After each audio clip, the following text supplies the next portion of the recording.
একটা করে অনুষ্ঠান শেষ হয়, আবার আর একটা করে চলে আসে। দিওয়ালি আসছে আর তার সাথে আসছে হ্যালোউইন। এখানে তো সিজন অনুযায়ী দোকানপাট সেজে ওঠে, তাই হ্যালোউইনের ডেকোরেশন চারিদিকে পাওয়া যাচ্ছে, তার সাথে খাবার দাবারও।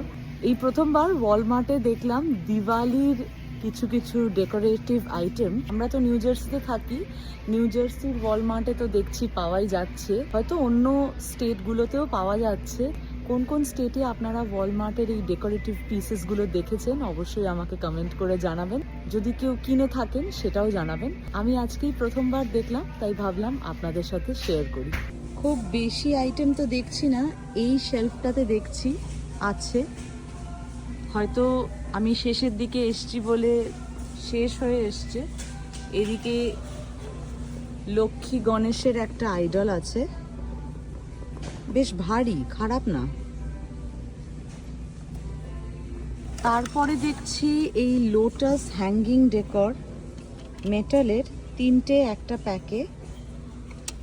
আর এইখানে আছে, এটা বেশ সুন্দর, ক্যান্ডেল হোল্ডার, টি লাইট ক্যান্ডেল হোল্ডার, এরকম ভাবে ঝোলানো যাবে।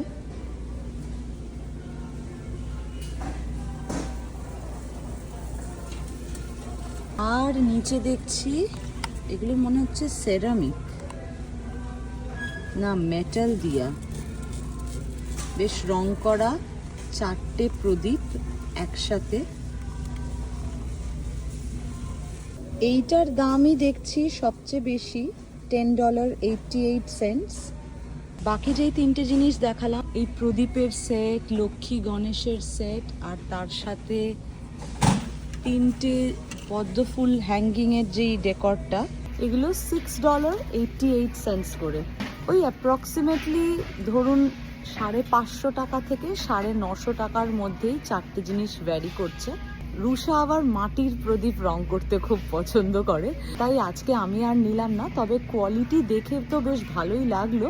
যদি কেউ আপনারা কিনে থাকেন অবশ্যই কমেন্ট করে জানাবেন। দাম অনুযায়ী কোয়ালিটি ভালোই যা মনে হলো।